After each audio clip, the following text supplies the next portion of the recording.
எந்த நேரத்திலும் நன்றியால் உம்மை நான் துதிப்பேன்.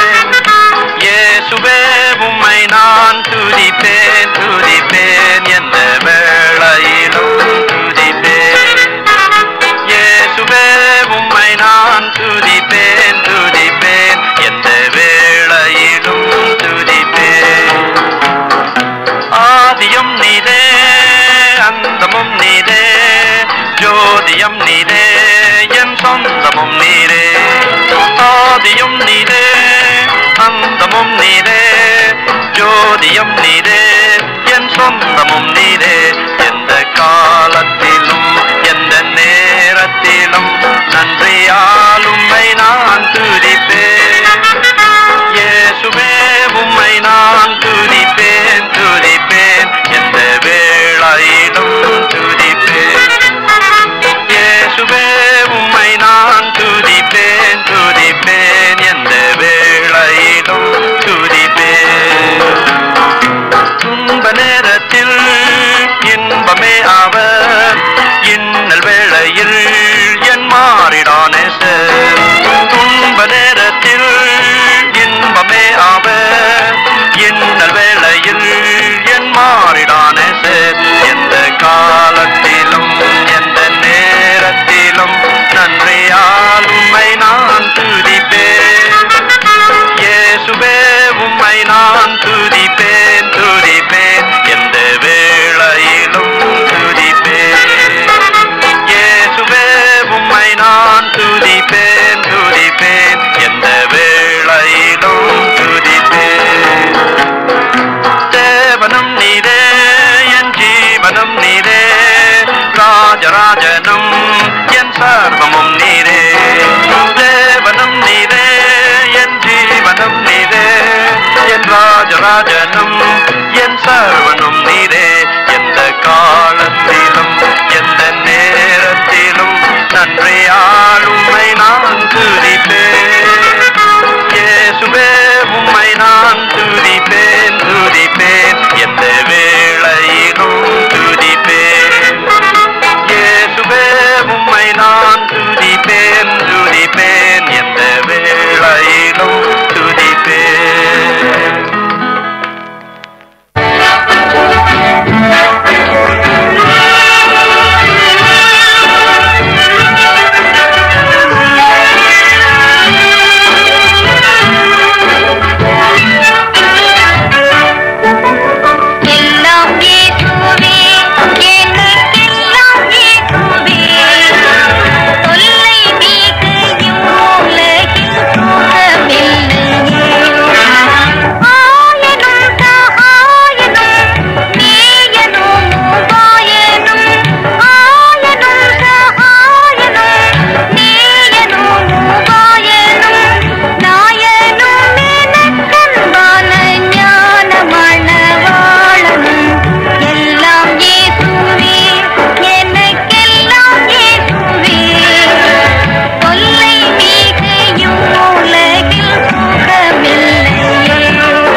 கருணையிலே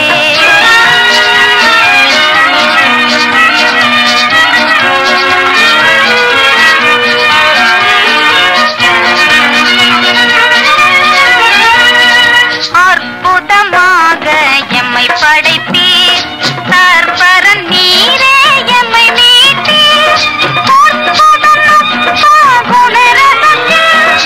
எப்பொழுதும் வாழ் இறைவனானீர் எத்தனை வழிகளில் உமதன்பை எண்பித்தெம்மை நீராள் கொண்டீர் அன்பின் தேவனர் கருணையிலே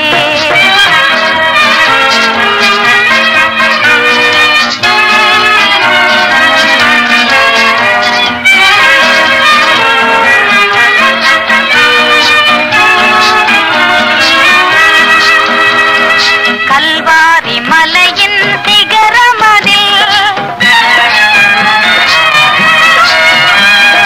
கல்வாரி மலையின் சிகரமதில் கனிவுடன் தினம் எம்மை நிலை நிறுத்தும் நாற்கருணை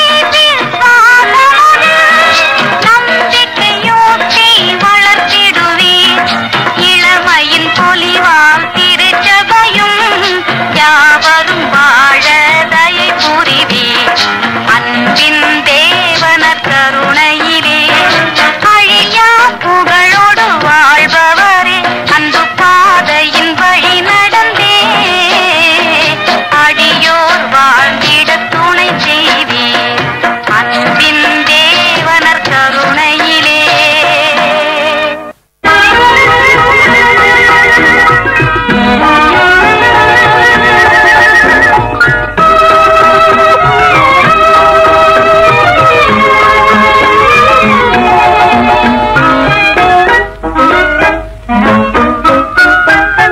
நீயுனக்கு சொந்தமல்லவே மீட்கப்பட்ட பாவி நீயுனக்கு சொந்தமல்லவே நீயுனக்கு சொந்தமல்லவே நிமலன் கிறிஸ்துநாதர்க்கே சொந்தம் நீயுனக்கு சொந்தமல்லவே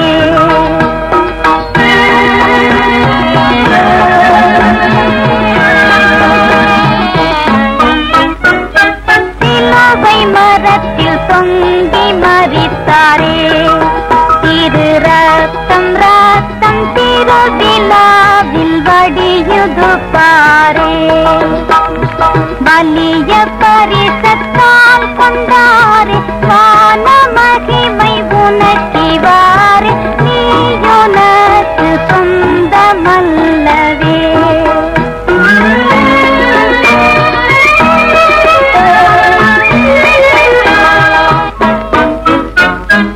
இந்த நன்றியை மறந்து போனாயோ இயேசுவை விட்டு எங்கேயாகிலும் மறைந்து திரிவாயோ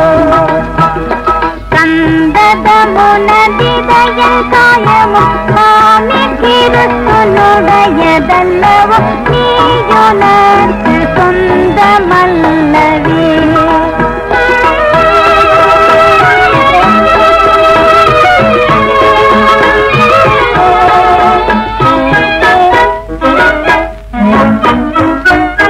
பழைய பாவத்தாசை வருகுதோ பாசாசின் மேலே பட்சமுனக்கு திரும்ப வருகுதோ அழியும் நிமிஷத்தாசை காட்டியே அக்னி கடல் தள்ளுவானே நீயுனக்கு சொந்தமல்லவே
ஜெபம் பண்ண கடவோம். எங்கள் தேவாதி தேவனே, பரலோகத்தில் வீற்றிருக்கிறவரே, வானம் உமது சிங்காசனம், பூமி உமது பாதபடிகள். நீ சமுத்திரத்தின் ஜலங்களை உள்ளங்கைகளில் வைத்திருக்கிற வல்லமையுள்ள தேவன். உமக்கே துதியும் புகழும் ஸ்தோத்திரமும். இந்த மனமகிழ்ச்சியான ஓய்வு நாளின் காலை நேரத்தில் உம்முடைய பிள்ளைகளாகிய நாங்கள் உம்மை நோக்கி பார்த்து கொண்டிருக்கிறோம். ஆண்டவரே, உம்மை ஆராதிக்கவும், உம்மை துதித்து பாடவும், உம்முடைய சத்தியத்தை கேட்கவும், உம்முடைய சமூகத்தில் எங்களுடைய விண்ணப்பங்களை ஏறெடுக்கவும் நாங்கள் காத்திருக்கிறோம். தேவரீர் நம்முடைய பாவங்கள், குற்றங்கள், அக்கிரமங்கள் எல்லாவற்றையும் ஒரு முறை கூட நீர் கழுவி சுத்திகரித்து மன்னித்து எங்களை பரிசுத்தப்படுத்தி பரிசுத்த உதடுகளுடனும் பரிசுத்த உள்ளத்துடனும் உம்மை தொழுதுகொள்ள நீர் எங்களுக்கு அனுக்கிரகம் செய்யும். இந்த ஆராதனை நம்முடைய சமூகத்தில் ஒப்புவிக்கிறோம். தேவரீ ஆசீர்வதியும். எங்கள் இரட்சகர் ஒருமை மீட்புமாய் இயேசு கிறிஸ்துவின் மூலமாய் கேட்கிறோம் நல்ல பிதாவே. ஆமென். ஆமென். தேவனுடைய நாமத்திற்கு மகிமை உண்டாக. நம்முடைய ஆராதனைக்கு ஆரம்பமாக முதலாவது பாமாலையை பாடுவோம். ஆத்மமே என் ஆண்டவரின் திருப்பாதம் பணிந்து. பாமாலை 1.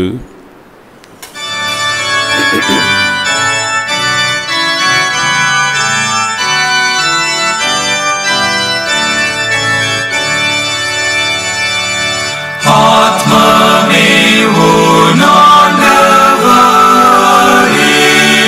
திருப்பாதம் பணிந்து மீட்பு சுகம் ஜீவனருள் பெற்றதாலே துதித்து ஹல்லேலூயா என்றென்றைக்கும் நித்தியநாதரை போற்று. நாம் பிதாக்கள் தாழ்வில் பெற்ற தயை நன்மை காய்த்துதி கோபம் கொண்டு மாருளியும் என்று மாறாதோர் துதி. ஹல்லேலூயா அவர் உண்மை மாமகிமையாம் துதி. தந்தை போல் மாதாயை உள்ளோர் நீசமன்னோர் நன்மையே அன்பின் கரம் கொண்டு தாங்கி மாற்றார் வீழ்த்தி காப்பாரே.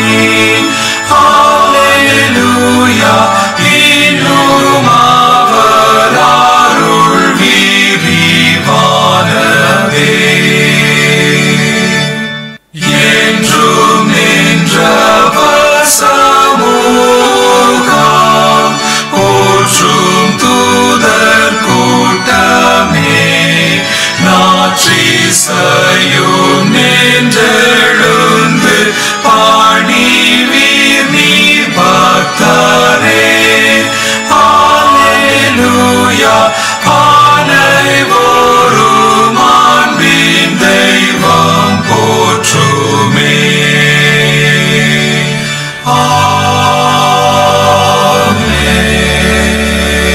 ஆமென். ஜெபம் பண்ண கடவோம். பிதா, குமாரன், பரிசுத்த ஆவியானவரின் நாமத்தினாலே. ஆமென். பரமண்டலங்களில் இருக்கிற எங்கள் பிதாவே, உம்முடைய நாமம் பரிசுத்தப்படுவதாக, உம்முடைய ராஜ்யம் வருவதாக, உம்முடைய சித்தம் மரமண்டத்திலே செய்யப்படுவது போல பூமியிலையும் செய்யப்படுவதாக.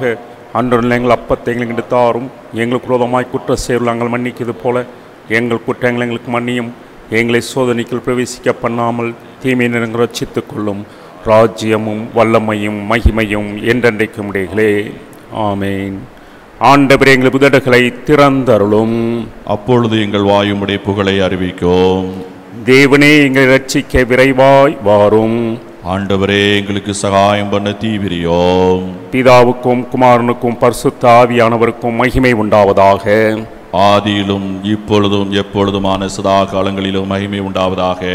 ஆமேன். கர்த்தரை துதியுங்கள். கர்த்தருடைய நாமம் துதிக்கப்படுவதாக. முறைமுறையாக வாசிக்கும்படியாக குறிக்கப்பட்ட சங்கீதம் 56 1 முதல் 13 வசனங்கள். The responsive reading is taken from Psalm 56 1 to 13.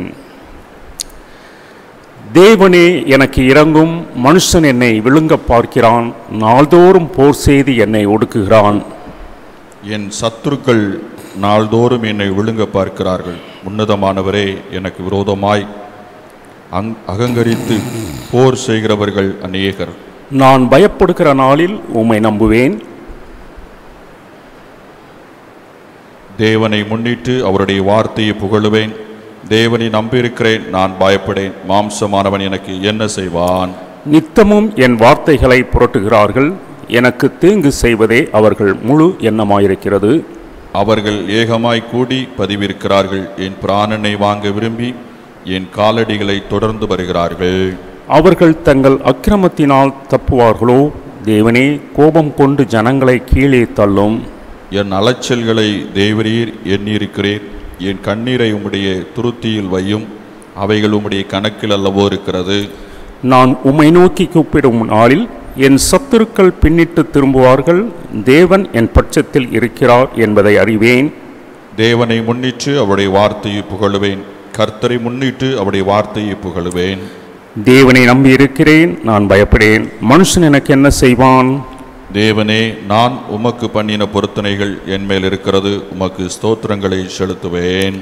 நான் தேவனுக்கு முன்பாக ஜீவனுள்ளோருடைய வெளிச்சத்திலே நடக்கும்படி நீர் என் ஆத்துமாவை மரணத்துக்கும் என் கால்களை இடரலுக்கும் தப்புவியாதிருப்பீரோ? பிதாவுக்கும் குமாரனுக்கும் பரிசுத்த ஆவியானவருக்கும் மகிமை உண்டாவதாக. ஆதியிலும் இப்பொழுதும் எப்பொழுதும் சதா காலங்களிலும் மகிமை உண்டாவதாக. ஆமேன். இப்பொழுது முதலாம் வேத பாடம் வாசிக்க கேட்போம். வாசிக்கும்படியாக தெரிந்து கொள்ளப்பட்ட வேத பகுதி ஏசாயா தீர்க்கதரிசியின் புஸ்தகம் 41ஆம் அதிகாரம் 8ஆம் வசனம் முதல் 13ஆம் வசனம் முடிய. ஏசாயா 41 8ஆம் வசனம் முதல் 13ஆம் வசனம் முடிய. என் தாசனாகிய இஸ்ரவேலே, நான் தெரிந்து கொண்ட யாக்கோபே, என் சிநேகிதனே, ஆபிரகாமின் சந்ததியே, நான் பூமியின் கடையாந்தரங்களிலிருந்து உன்னை எடுத்து அதன் எல்லைகளிலிருந்து அழைத்து வந்து, நீ என் தாசன், நான் உன்னை தெரிந்து கொண்டேன், நான் உன்னை வெறுத்து விடவில்லை என்று சொன்னேன். நீ பயப்படாதே, நான் உன்னுடனே இருக்கிறேன். திகையாதே, நான் உன் தேவன். நான் உன்னை பலப்படுத்தி உனக்கு சகாயம் பண்ணுவேன். என் நீதியின் பலகரத்தினால் உன்னை தாங்குவேன். இதோ, உன்மேல் எரிச்சலாயிருக்கிற யாவரும் வெட்கி லட்சையடைவார்கள். உன்னோடு வழக்காடுகிறவர்கள் நாசமாகி ஒன்றுமில்லாமல் போவார்கள். உன்னோடு போராடினவர்களை தேடியும் காணாதிருப்பாய். உன்னோடு யுத்தம் பண்ணின மனுஷரை ஒன்றுமில்லாமல் இல்பொருள் ஆவார்கள். உன் தேவனாயிருக்கிற கர்த்தராகிய நான் உன் வலது கையை பிடித்து, பயப்படாதே, நான் உனக்கு துணை நிற்கிறேன் என்று சொல்லுகிறேன் என்பது வாசிக்கும்படியாக தெரிந்து கொள்ளப்பட்ட முதலாம் வேத பாடம் வாசித்தாயிற்று. இப்பொழுது நாம் தேவனை உம்மை துதிக்கிறோம் என்ற திருச்சபையின் கீதத்தை நாம் பாடுவோம். Thank you.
ஜெபம் பண்ண கடவோம்.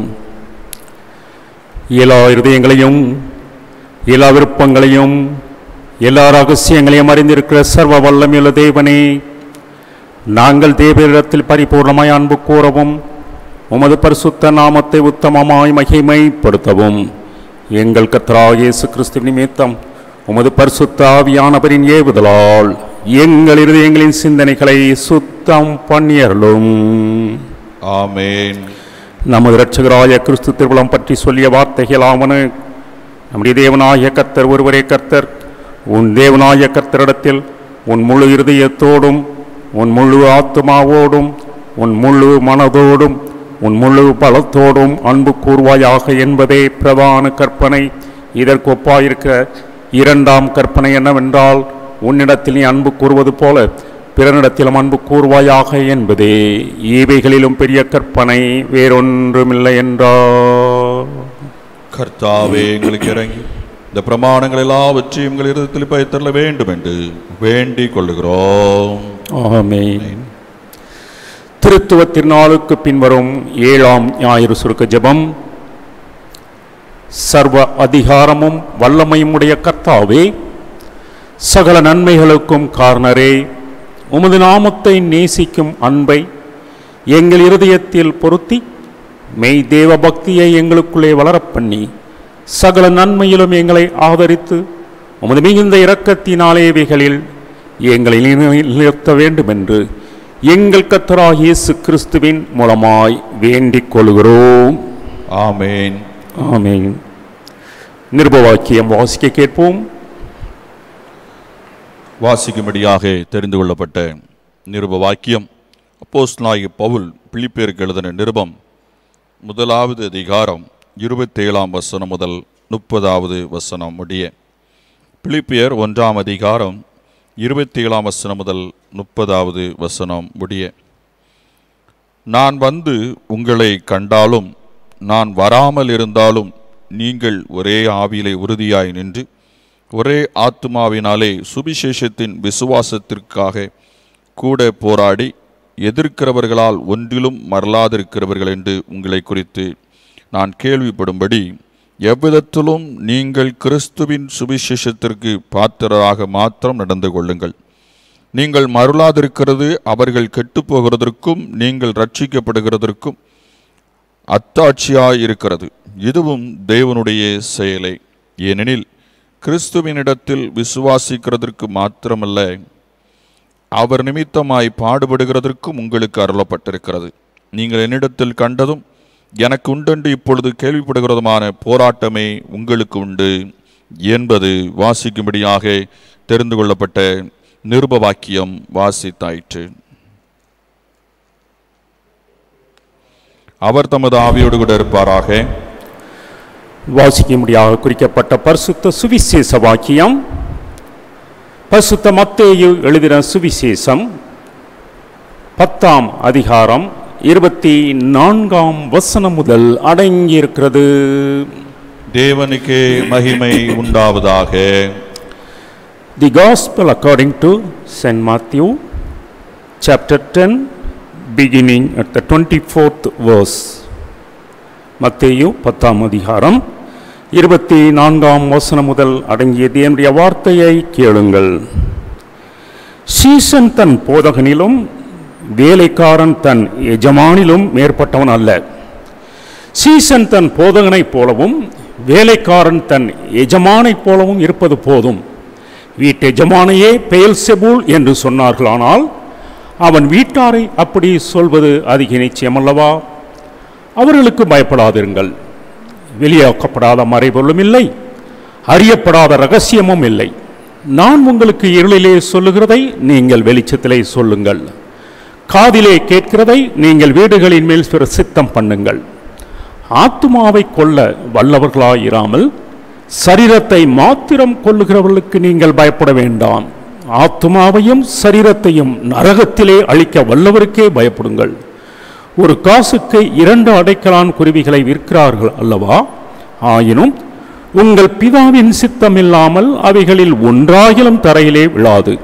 உங்கள் தலையிலுள்ள மயிரெல்லாம் எண்ணப்பட்டிருக்கிறது. ஆதலால் பயப்படாதிருங்கள். அநேகம் அடைக்கலான் குருவிகளை பார்க்கிலும் நீங்கள் விசேஷித்தவர்களாயிருக்கிறீர்கள். மனுஷர் முன்பாக என்னை அறிக்கை பண்ணுகிறவன் எவனோ அவனை நானும் பரலோகத்தில் இருக்கிற என் பிதாவின் முன்பாக அறிக்கை பண்ணுவேன்.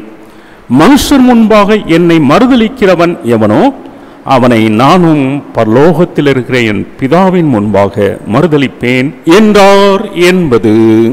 கிறிஸ்துவுக்கே ஸ்தோத்திரம் உண்டாவதாக. இப்பொழுது நாம் தேவனுடைய செய்தியை கேட்போம்.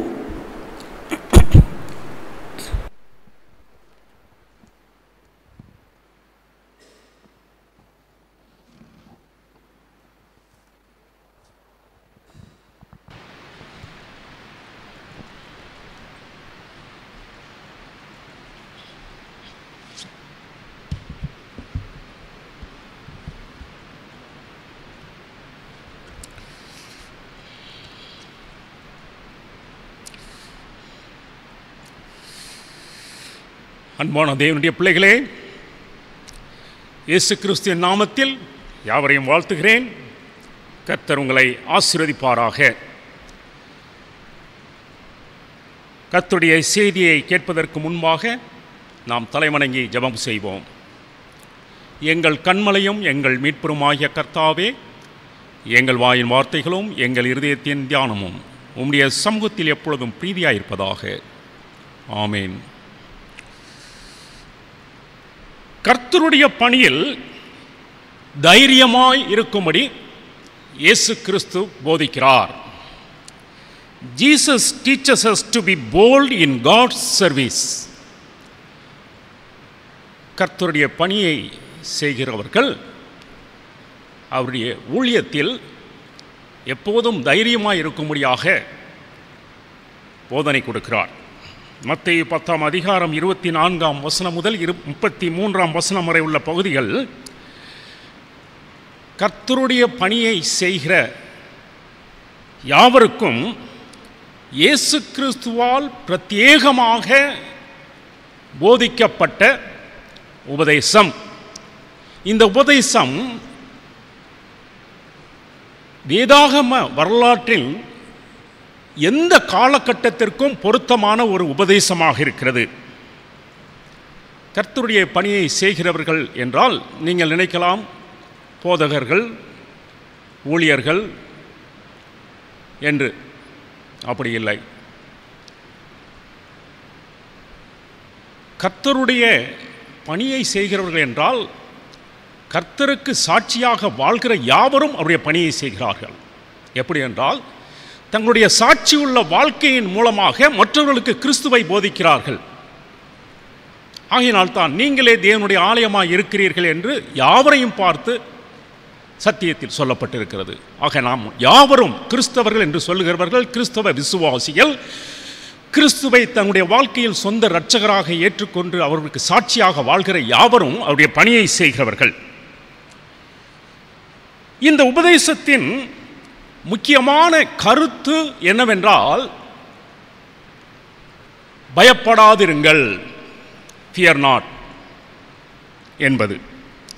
இந்த சிறிய பகுதியில் 3 முறை பயப்படாதிருங்கள், பயப்படாதிருங்கள், பயப்படாதிருங்கள் என்று நமது ஆண்டவராகிய இயேசு கிறிஸ்து போதித்திருக்கிறார். ஆனால் ஒரு குறிப்பிட்ட பயத்தை குறித்து மத்தேயு 10 அதிகாரம் 32, 33 வசனங்களில் இயேசு கிறிஸ்து விளக்குகிறார். அந்த பயம் எல்லோருக்கும் இருக்கிறது. அது என்னவென்றால், மனுஷர் முன்பாக கிறிஸ்துவை அறிக்கை பண்ணுகிற பயம்.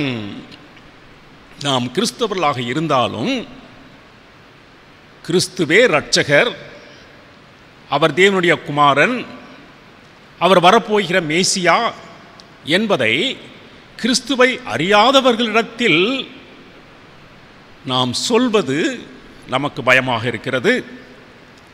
அல்லது நான் கிறிஸ்தவன் என்று சொன்னால் என்னை ஏளனமாக எண்ணுவார்களோ, என்னை தாழ்ந்த வம்சத்தை சார்ந்தவன் என்று எண்ணுவார்களோ என்ற பயம் நமக்கு இருக்கிறது. ஆகையால் கர்த்தரிடத்தில் ரகசிய பணி எதுவும் இல்லை. அவர் எந்த பணியையும் ரகசியமாக செய்யவில்லை, ரகசியமாக உபதேசிக்கவும் இல்லை.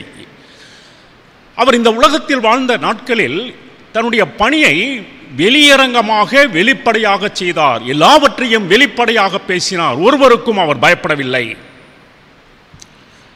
ஆகையால் நம்முடைய விசுவாசத்தை நாம் ரகசியமாக வைத்திருக்க வேண்டிய அவசியம் இல்லை. கிறிஸ்துவில் நாம் கொண்டிருக்கின்ற விசுவாசத்தை மற்றவர்களுக்கு முன்பாக அறிவிப்பதுதான் நம்முடைய ரட்சிப்பிற்கான ஆதாரம்.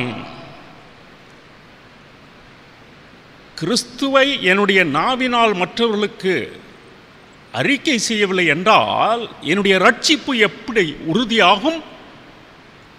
ஆகையால் கிறிஸ்துவை நான் அறிக்கை செய்யவில்லை என்றால் என்னுடைய ரட்சிப்பு ஒரு கேள்விக்குறியாக மாறிவிடும்.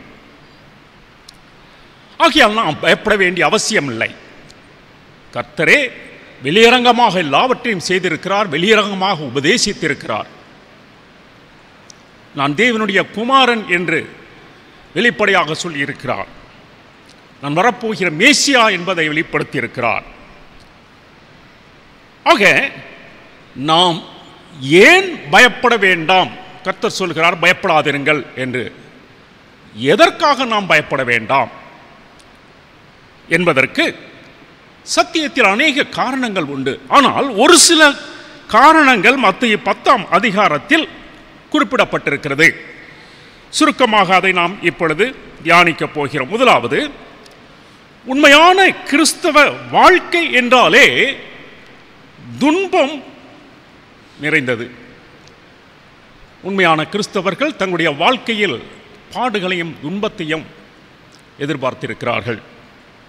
பாடுகள் உண்மையான கிறிஸ்தவனுக்கு வருவது நிச்சயம். மத்தேயு 10ஆம் அதிகாரம் 24, 25 வசனங்களை வாசிக்கிறேன். சீசன் தன் போதகனிலும் வேலைக்காரன் தன் எஜமானிலும் மேற்பட்டவன் அல்ல.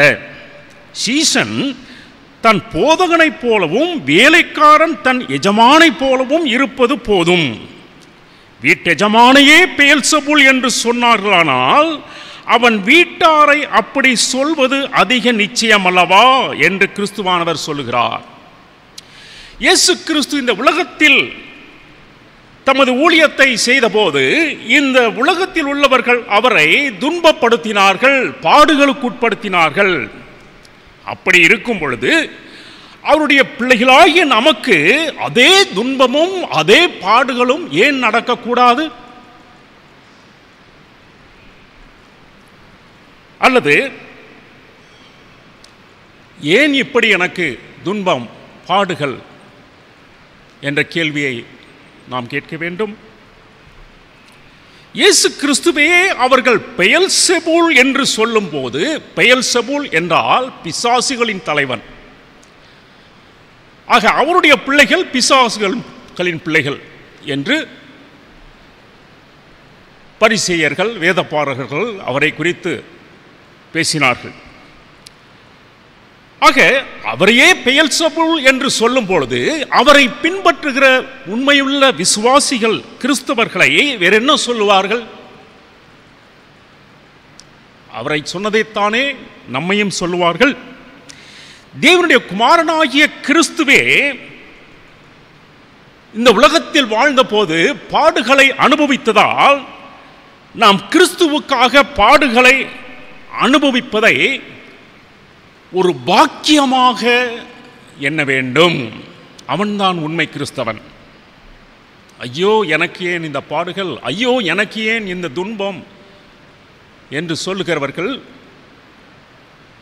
அந்த பாக்கியத்தை அனுபவிக்க முடியாது.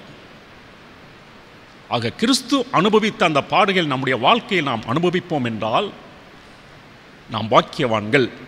பாக்கியவான்கள் என்றால் ஆசீர்வதிக்கப்பட்டவர்கள். எனவேதான் அப்போஸ்தலர் நடபடிகள் 5ஆம் அதிகாரம் 41, 42 வசனங்களில் அப்போஸ்தலர்கள்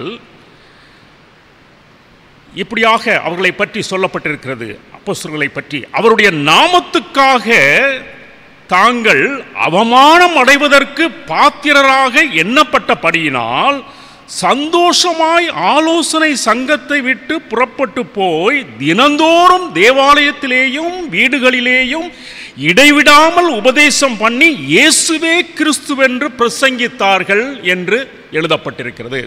அதாவது அப்போஸ்தலர்கள் இயேசு கிறிஸ்துவை, உயிர்த்தெழுந்த கிறிஸ்துவை அறிக்கை செய்தபடியால் அவர்களை கைது செய்து அவமானப்படுத்தி அடித்து இனிமேல் இப்படி செய்யக்கூடாது என்று அச்சுறுத்தி அவர்களை வெளியே அனுப்பும்போது அந்த காரியத்தை, அந்த துன்பத்தை குறித்து அவர்கள் சந்தோஷப்பட்டார்கள் என்று சொல்லப்பட்டிருக்கிறது. அதாவது அவருடைய நாமத்துக்காக தாங்கள் அவமானம் அடைவதற்கு பாத்திரராக எண்ணப்பட்டபடியினால் சந்தோஷமாய் ஆலோசனை சங்கத்தை விட்டு புறப்பட்டு சென்றார்கள். புறப்பட்டு சென்றவர்கள் வீடுகளில் அடைந்து கிடக்கவில்லை.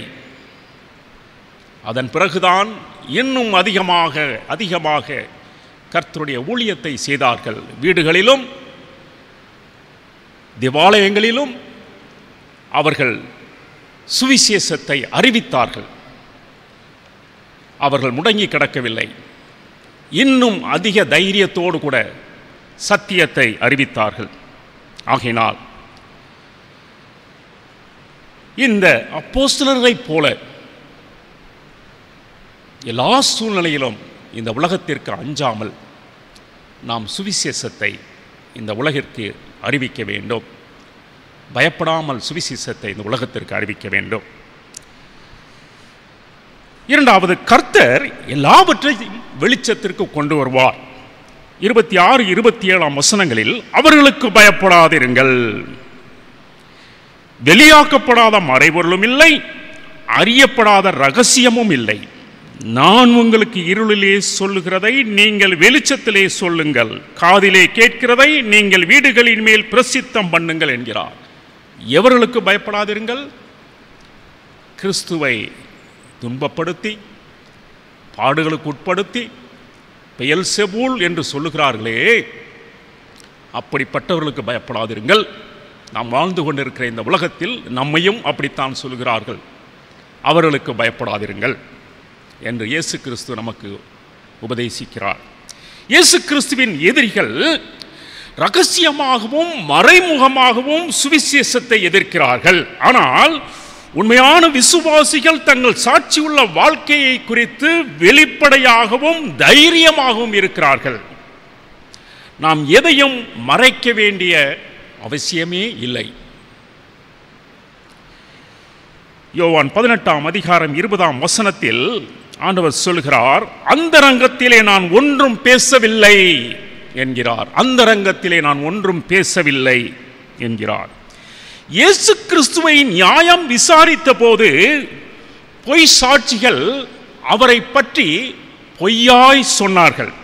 ஆனால் கிறிஸ்துவின் உயிர்த்தெழுதல் மூலம் அவர் மெய்யாகவே தேவனுடைய குமாரன் என்பதை தேவன் இந்த உலகத்திற்கு பகிரங்கமாக வெளிப்படுத்தினார். அவருடைய குமாரன் என்பதை உயிர்த்தெழுதலின் மூலமாக இந்த உலகத்திற்கு வெளியரங்கப்படுத்தினார். ஆகையால் அவருடைய சுவிசேஷத்துக்கு விரோதமாய் செயல்படுகிறவர்களை கர்த்தர் ஒரு நாள் வெளியரங்கமாக்குவார். எனவே கர்த்தருடைய சுவிசேஷத்துக்கு விரோதமாய் செயல்படுகிறவர்களுக்கு நாம் பயப்பட வேண்டிய அவசியமே இல்லை. எனவே நம்முடைய பணி மனிதர்களை பிரியப்படுத்துவதல்ல. இன்றைக்கு போதகர்கள், ஊழியர்கள் யாவரும் மனிதர்களை பிரியப்படுத்துவர்களாக காணப்படுவதை நாம் பார்க்கிறோம். தங்களுடைய தேவைகளை நிறைவேற்றுவதற்காக, தங்களுக்கு வேண்டியவைகளை அனுபவிப்பதற்காக மனிதர்களை பிரியப்படுத்துவர்களாக காணப்படுகிறார்கள். ஆகையால் அருமையான தேவனுடைய பிள்ளைகளே, கர்த்தரை நம்முடைய நாவினால் அறிக்கை செய்கிற யாவரும்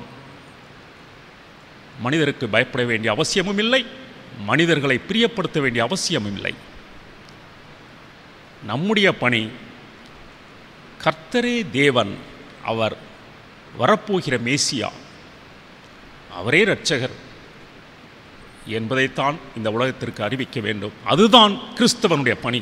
மற்றவர்களை பிரியப்படுத்துவது கிறிஸ்தவனுடைய பணி அல்ல.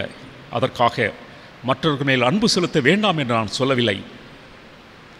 அன்பு வேறு, தன்னுடைய தேவைக்காக மற்றவர்களை பிரியப்படுத்துவது வேறு. நான் சுகமாக இருப்பதற்காக, எந்தவித பாடுகளையும் எந்தவுடைய துன்பத்தையும் அனுபவிக்காமல் இருப்பதற்காக மனுஷர்களை நாம் அநேக நேரங்களில் பிரியப்படுத்துகிறோம். எனக்கெதற்கு இந்த பிரச்சனை, எனக்கெதற்கு இந்த துன்பம், இருக்கின்ற வரையில் என்னுடைய வேலையை பாதுகாப்பாக செய்துவிட்டு நான் சென்று விடுகிறேன் என்று நாம் நினைக்கலாம். ஆனால் இயேசு கிறிஸ்து அப்படி செய்யவில்லையே. அவரை கொலை செய்ய வகை தேடி சுற்றித் திரிந்த போதிலும் அவர் வெளியரங்கமாக எல்லாவற்றையும் செய்தார், மறைமுகமாக எதையும் செய்யவில்லை.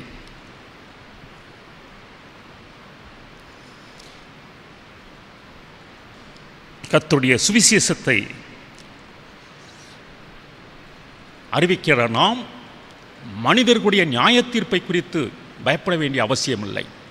ஏனென்றால் இந்த உலகத்தில் உள்ள யாவருக்கும், கர்த்தருக்கு விரோதமாக செயல்படுகிற யாவருக்கும், கர்த்தருடைய பிள்ளைகளுக்கு விரோதமாய் செயல்படுகிற யாவருக்கும் நியாயத்தீர்ப்பு காத்திருக்கிறது.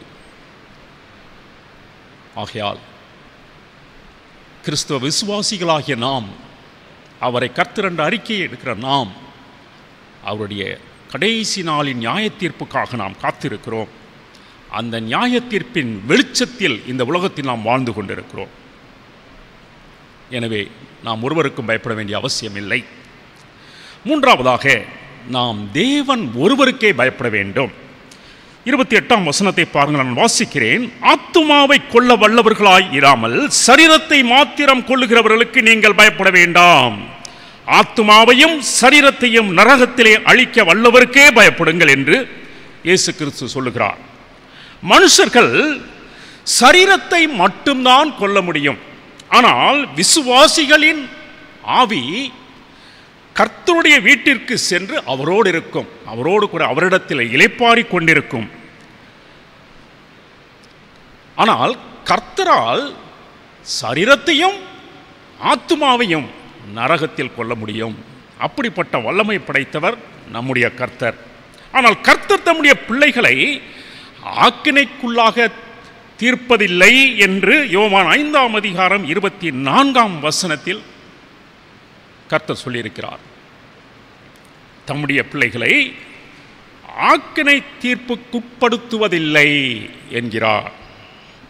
புரொட்டஸ்டன்ட் திருச்சபை உருவாவதற்கு காரணமான மார்ட்டின் லூத்தர் அவர் எழுதிய ஒரு கவிதையில் அவர் இப்படியாக எழுதியிருக்கிறார். அவர் எழுதிய கவிதையை நான் தமிழாக்கம் செய்திருக்கிறேன், நான் வாசிக்கிறேன், நன்றாக கவனியுங்கள். நம்முடைய உடைமைகள், நண்பர்கள், உறவினர்கள் போகட்டும், அழிந்து போகிற இந்த வாழ்க்கையும் போகட்டும், இந்த சரீரத்தை அவர்கள் கொள்ளலாம், ஆனால் கர்த்தருடைய வார்த்தை நிலைத்திருக்கும், அவருடைய ராஜ்யம் என்றென்றும் இருக்கும் என்று ஒரு அருமையான கவிதையை அவர் எழுதியிருக்கிறார். எனவே கர்த்தருக்கு பயப்படுகிறவன் எந்த ஒரு தனி மனிதனுக்கோ அல்லது மிகப்பெரிய ஒரு குழுவிற்கோ பயப்பட வேண்டிய அவசியம் இல்லை. அவன் ஒருபோதும் பயப்பட மாட்டான். யார்? கர்த்தருக்கு பயப்படுகிறவன் ஒருபோதும் பயப்பட மாட்டான். நான்காவதாக, கர்த்தர் தமக்கு சொந்தமானவர்களை குறித்து கவலைப்படுகிறார்.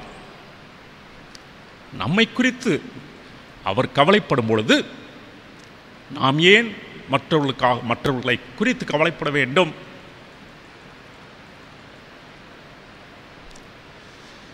தேவன் தமக்கு பிரியமானவர்களை, தன்னுடைய பணியை செய்கிறவர்களை, தங்களுடைய பிள்ளைகளை என் தாசன் என்று அழைக்கிறார். என் தாசன். ஏசாயா 41ஆம் அதிகாரத்தில் நாம் வாசிக்க கேட்டோம். மூசையை என் தாசன் என்று அழைத்தார், தாவீதை என் தாசன் என்று அழைத்தார், எரேமியா தீர்க்கதரிசியை என் ஊழியக்காரன் என்று அழைத்தார், ஏசாயா தீர்க்கதரிசியை என் தாசன் என்று அழைத்தார். என் தாசன், எனக்கு உரிமையானவன், எனக்கு சொந்தமானவன், என்னுடையவன் என்று சொல்லுகிறார். இந்த உலகம் எல்லாவற்றையும் படைத்து உருவாக்கினவர் நம்மை பார்த்து என் தாசன், எனக்கு பிரியமானவன் என்று சொல்லுகிறார். நாம் வாசிக்க கேட்ட பகுதியில் இஸ்ரவேல் ஜனங்கள் பாபிலோனின் அடிமைத்தனத்திலிருந்து அவர்கள் விடுவிக்கப்பட்டு வந்தபோது வருகின்ற வழிகளில் அவர் குன்றுகளையும் மலைகளையும் சமமாக்கினார் என்று வாசிக்க கேட்டோம்.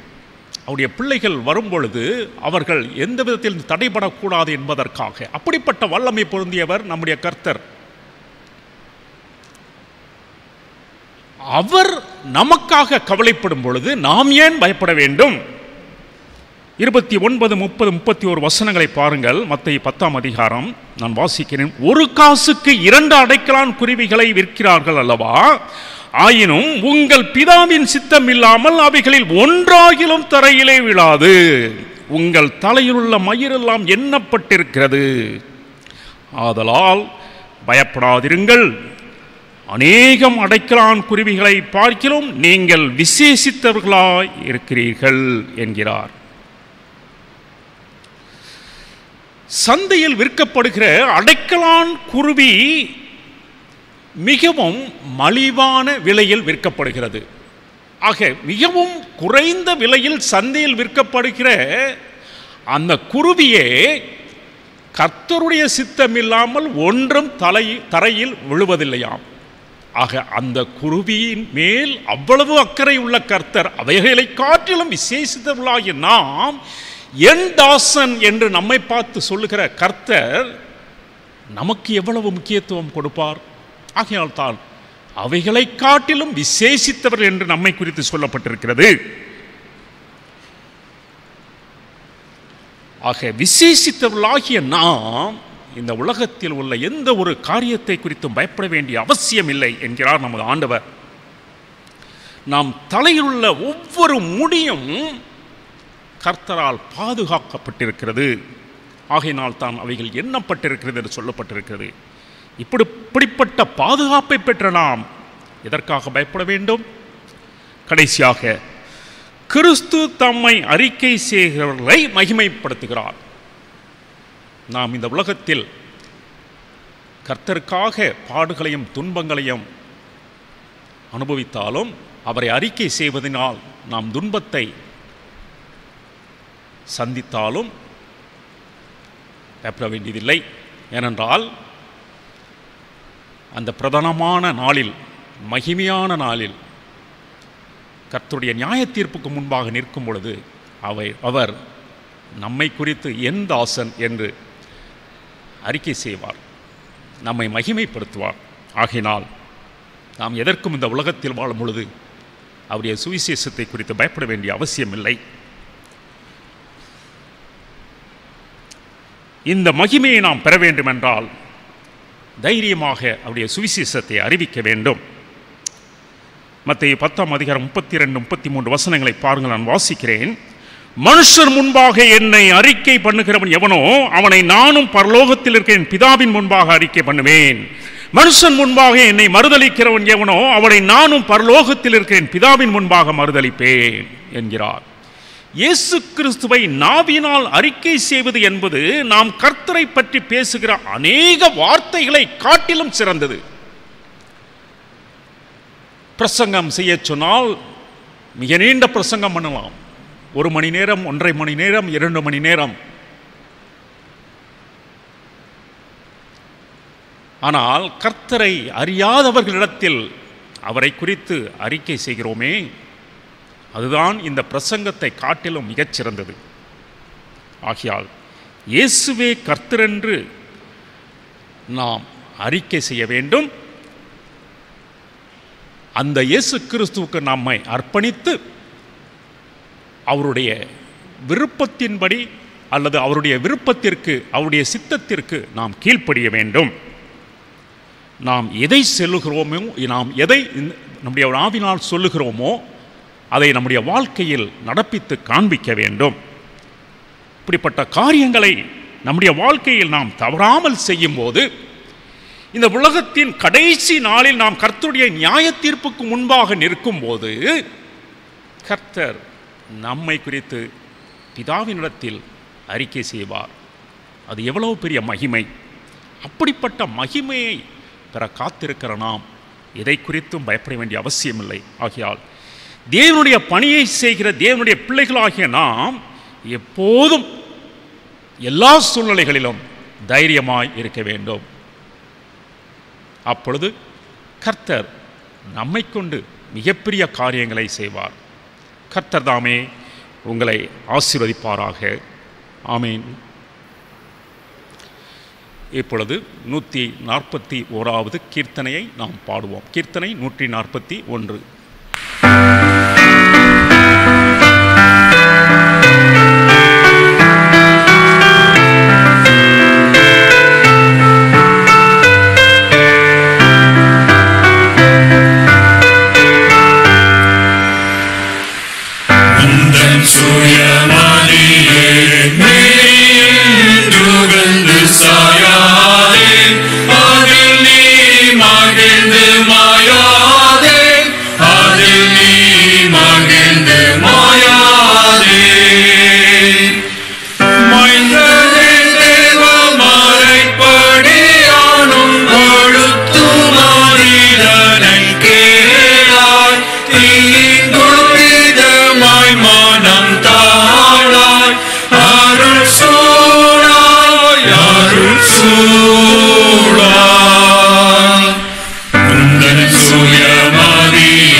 ஒரு சில அறிவிப்புகள்.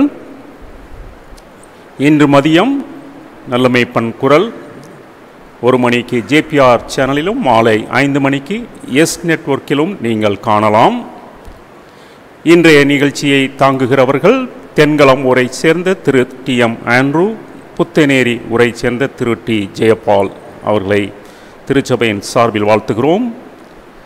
பிறந்தநாள் மற்றும் திருமண நாளை இந்த வாரத்தில் கொண்டாடுகிறவர்களை வாழ்த்துகிறோம். கர்த்தர் உங்களை ஆசீர்வதிப்பாராக.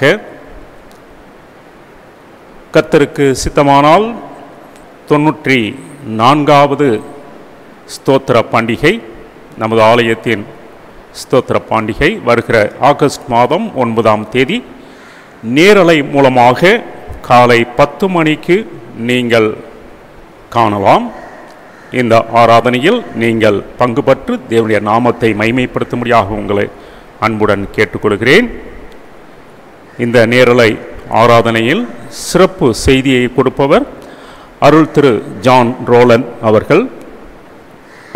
ஆல் செயின்ட்ஸ் சர்ச் மலபார் ஹில்லில் உள்ள CNI ஆல் செயின்ட்ஸ் ஆலயத்தின் போதகராக இருக்கிறார்கள்.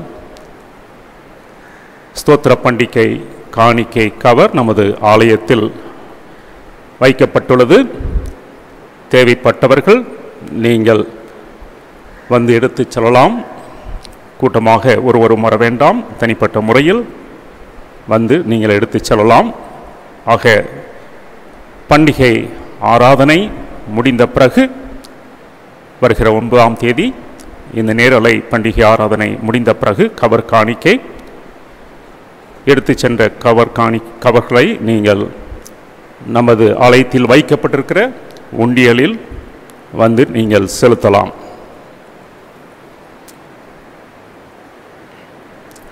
கடந்த ஆண்டு, அதாவது 1919-2020 ஆண்டுக்கான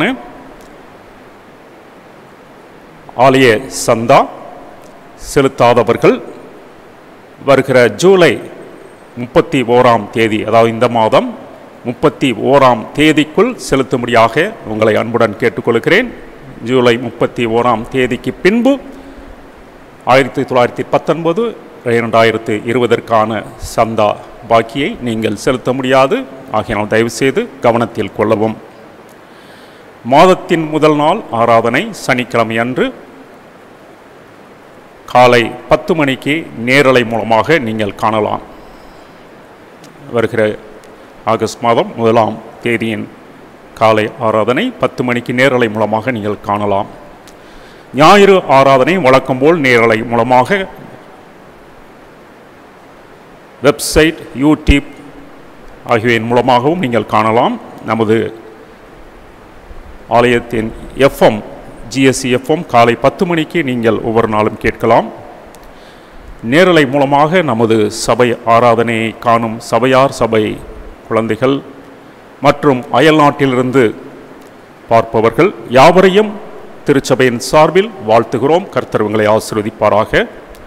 ஜெப குறிப்புகள், தேவைகள் இருந்தால் நீங்கள் நம்முடைய திருச்சபை இமெயில் ஐடி மற்றும் என்னுடைய வாட்ஸ்அப்பின் மூலமாக நீங்கள் தெரியப்படுத்தலாம். முக்கியமான ஜெப குறிப்புகள் இருக்குமானால் நீங்கள் தெரியப்படுத்திய பின்பு என்னோடு கூட தொலைபேசியில் மொபைலில் தொடர்பு கொண்டு எனக்கு தெரியப்படுத்தும்படியாகவும் உங்களை அன்புடன் கேட்டுக்கொள்கிறேன்.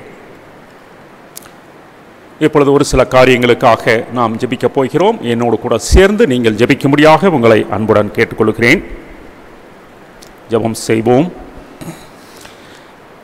இன்றைய நிகழ்ச்சியை தாங்கும் தென்களம் உரை சேர்ந்த திரு TM ஆண்ட்ரூ, புத்தநேரியை சார்ந்த திரு T ஜெயபால் ஆகியோருடைய குடும்பங்களை முது சமூகத்தில் ஒப்புவிக்கிறோம். தேவரீர் ஆசீர்வதியும்.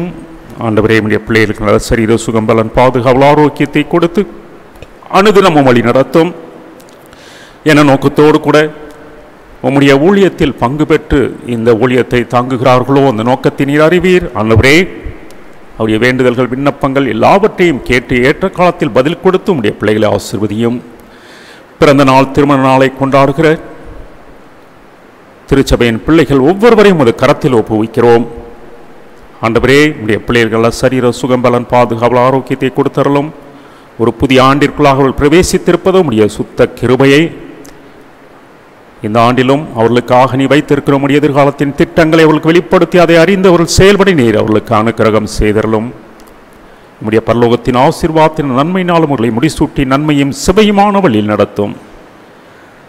ஆலயங்கள் விரைவில் திறக்கப்பட தேவீர் அனுக்கிரகம் செய்யும்.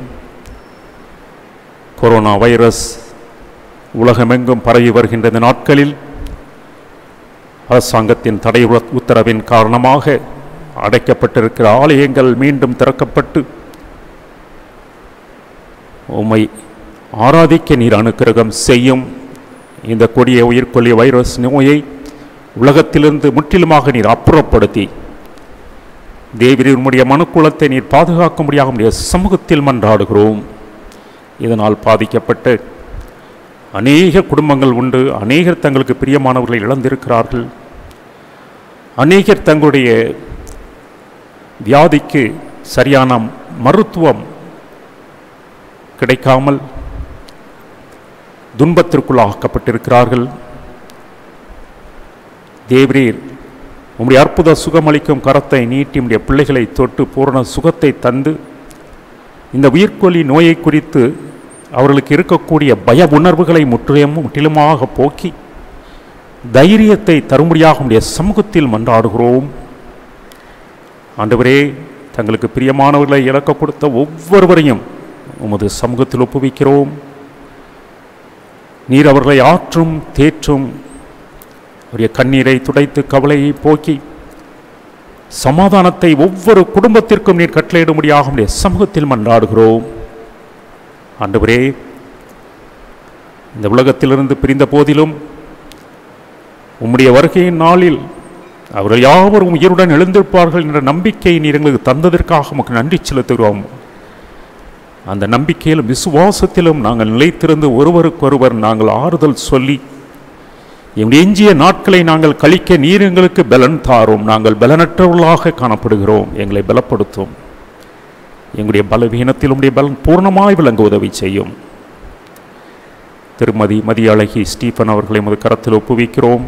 பூக்களி ஊரை சேர்ந்த அவர்களுக்கு கேன்சர் வியாதியிலிருந்து பூரண சுகத்தை தரும்படியாகவும் அவர்களுக்கு தேவையான மருத்துவ உதவிகள் கிடைக்கும்படியாகவும் பண உதவிகள் கிடைக்கும்படியாகவும் உம்முடைய சமூகத்தில் மன்றாடுகிறோம்.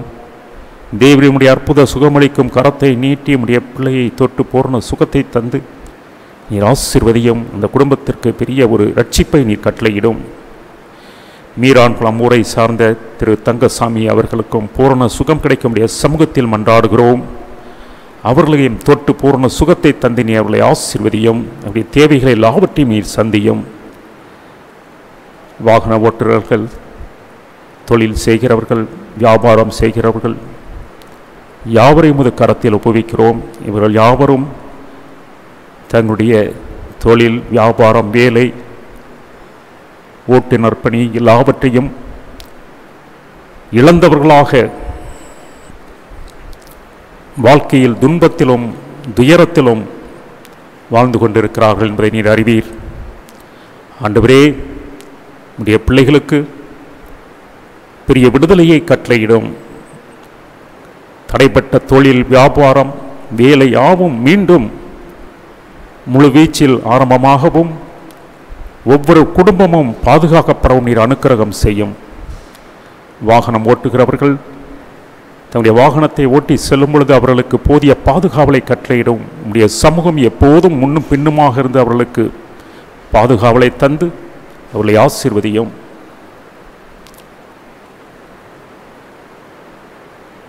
இன்னும் ஆண்டவரே, லாக்டவுன் மூலமாக பள்ளிகள் அடைபட்டு பிள்ளைகளுடைய படிப்புகள் பாதிக்கப்பட்டிருப்பதை நீர் அறிவீர். கல்லூரிகள் மூடப்பட்டிருப்பதை நீர் அறிவீர். இந்த நிலை தொடராமல் பிள்ளைகள் தங்களுடைய கல்வியை தொடரவும் எதிர்காலத்தில் அவர்கள் சிறந்து விளங்கவும் நீர் அவர்களுக்கு அனுக்கிரகம் செய்யும். இளைய தலைமுறையினரை நீர் பாதுகாக்கும்படியாகவும் எதிர்கால தலைவர்களை உருவாக்கும் பணியில் தேவரீர் அனுக்கிரகம் செய்யும்படியாகவும் உம்முடைய சமூகத்தில் மன்றாடுகிறோம். எவ்வித தடையுமில்லாமல் எங்களுடைய பிள்ளைகளுக்கு போதிய கல்வி உதவி கிடைக்க நீர் அனுக்கிரகம் செய்யும். எங்களுடைய மாடரேட்டர், டெப்டி மாடரேட்டருடைய குடும்பங்கள், பேராயருடைய குடும்பங்கள், போதகர்களுடைய குடும்பங்கள், ஊழியர்கள், சபை பணியாளர்கள், சபை ஊழியர்கள் குடும்பங்கள் யாவரையும் கரத்தில் ஒப்புவிக்கிறோம். உமது உன்னதமான ஊழியத்திற்கு அழைக்கப்பட்ட அவர்கள் உண்மையோடு முத்தமத்தோடு ஊழியம் செய்து உமது நாமத்தை மைமைப்படுத்தி உடைய ராஜ்யத்தை விரிவாக்கும் பணியில் அயராமல் ஈடுபட நீர் அவர்களுக்கு உதவி செய்யும். பலவிதமான சோதனைகள், உபத்திரவங்கள், எதிர்ப்புகள் மத்தியில் வாழ்ந்து கொண்டிருக்கிற அவர்களுக்கு உடைய தூதர்களின் தெய்வீக காவலை கொண்டு அவர்களுக்கு பாதுகாப்பை கட்டளையிட்டு நீர் காத்துக்கொள்ளும். உலகமே ஸ்தம்பித்து போனாலும் உம்முடைய சுவிசேஷம் ஒருபோதும் தடைபெறாது என்பதை நீ நிரூபித்து விட்டீர். ஆண்டவரே, எல்லாம் தடைபட்டிருக்கிறது, ஆனால் உம்முடைய சுவிசேஷம் உலகெங்கும் இன்னும் அறிவிக்கப்பட்டு வருகிறது என்பதை நாங்கள் அறிவோம். தேவரே, அப்படிப்பட்ட சிலாக்கியத்தை நீர் எங்களுக்கு தந்ததற்காக உமக்கு நன்றி செலுத்துகிறோம். சுவிசேஷத்தை அறிவிக்கும் பணியில் அயராமல் நாங்கள் தொடர்ந்து ஈடுபட நீர் அனுக்கிரகம் செய்யும். ஊழியர்களுடைய தேவைகளை சந்தியும், உடைய குடும்பங்களை ஆசீர்வதியும். எங்களுடைய தேசத்திற்கு போதுமான மழையை தந்து நீர் ஆசீர்வாதத்தை கட்டளையிடும்படியாக உடைய சமூகத்தில் மன்றாடுகிறோம். இந்த மழை காலத்தில் ஆண்டவரே, போதிய மழையை தந்து பூமியை குளிர்க்கச் செய்து பூமி சிறப்பான விளைச்சலை தந்து எங்களை ஆசீர்வதிக்கும்படியாக உடைய சமூகத்தில் மன்றாடுகிறோம்.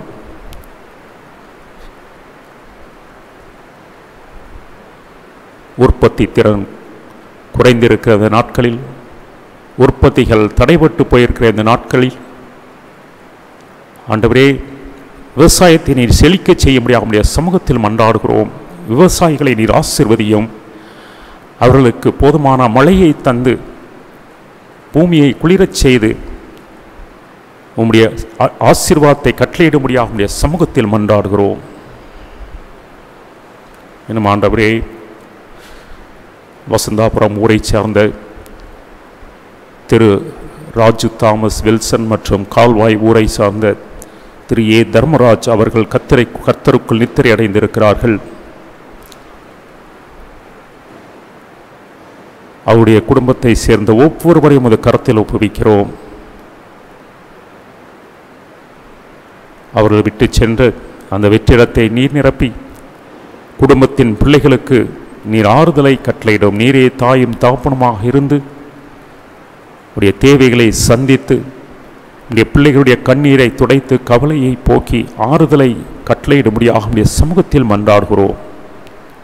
ஆண்டவரே, நீர் வரும் நாளில் மரித்தவர்கள் முதலாவது உயிருடன் எழுந்திருப்பார்கள், பின்பு நாங்களும் எடுத்துக்கொள்ளப்படுவோம் என்ற நிச்சயத்தை நீர் எங்களுக்கு தந்ததற்காக உமக்கு நன்றி செலுத்துகிறோம்.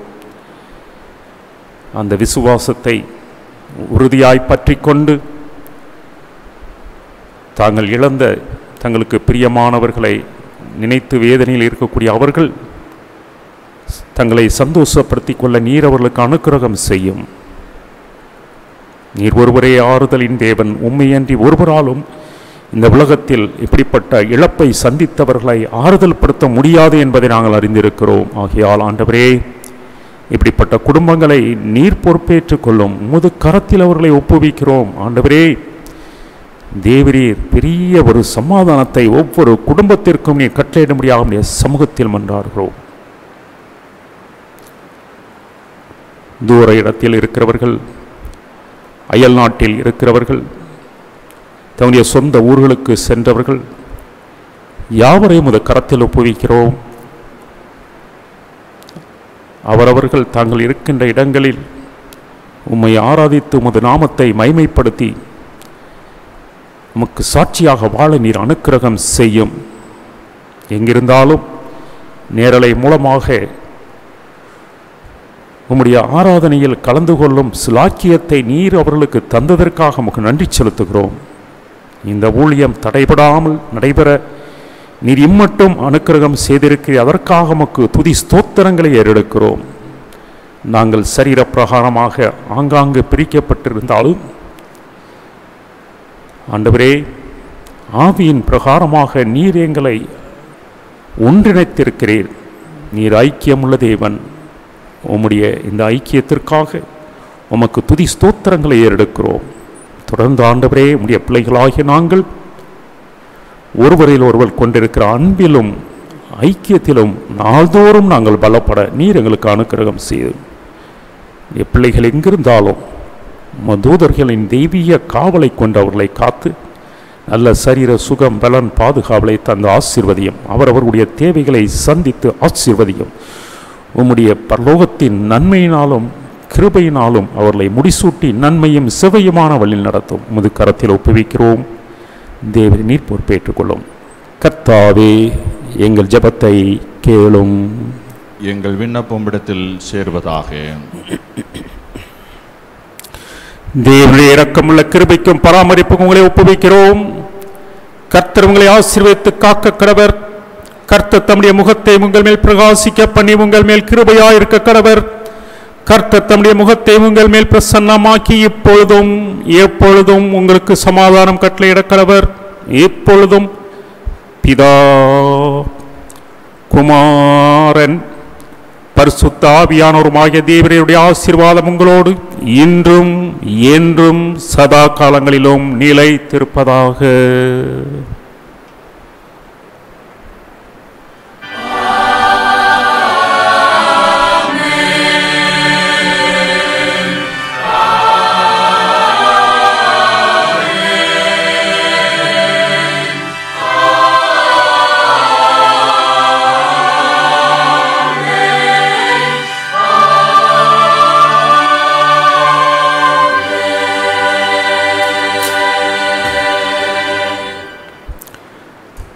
மீண்டும் தேவனுடைய நாமத்திற்கு மகிமை உண்டாக முடிவு கீதமாக பாமாலை 52 பாடுவோம். நீர் வாரும் கர்த்தாவே ராக்காலம் சென்று போம். பாமாலை 52.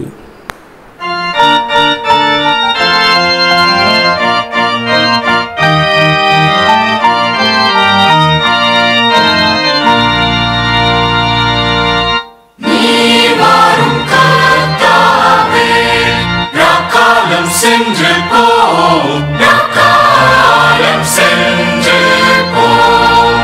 நீர் வாரும் கர்த்தாவே, மாறுரோகம் காணவே ஆனந்தமாக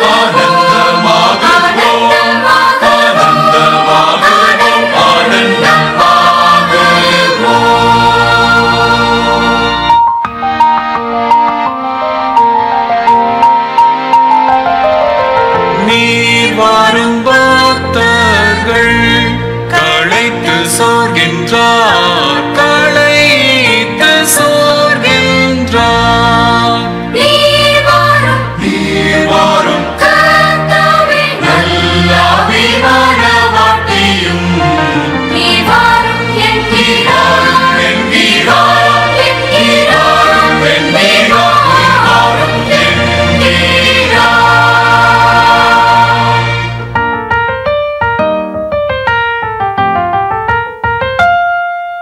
நீர் வாரும் இயேசுவே, பயிர் முதிர்ந்ததே, பயிர் முதிர்ந்ததே.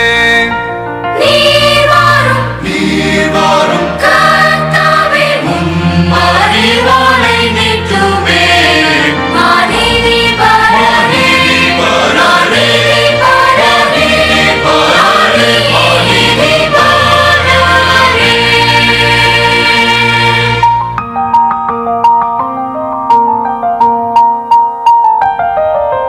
நீர் வாரும் வையாக பேர் வாழ்வை நாட்டுவீர், பேர் வாழ்வை நாட்டுவீர்.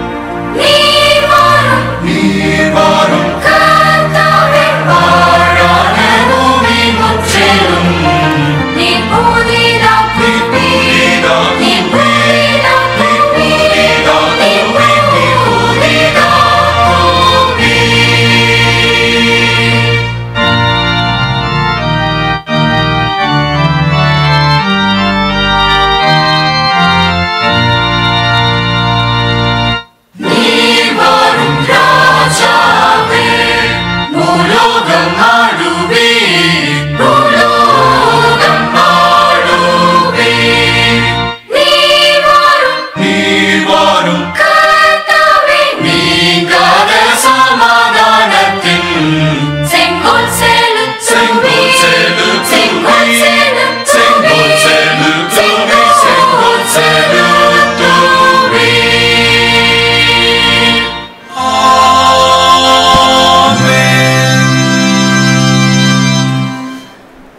எங்கள் அன்பின் ஆண்டவரே, தேவரின் இந்த ஆராதனை ஆசீர்வதித்த அந்த மாபெரும் தயவிற்காக நமக்கு நன்றி செலுத்துகிறோம்.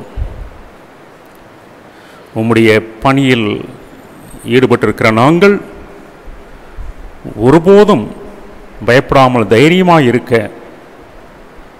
நீர் எங்களுக்கு தைரியத்தை கொடுத்த மாபெரும் தயவிற்காக நமக்கு நன்றி செலுத்துகிறோம்.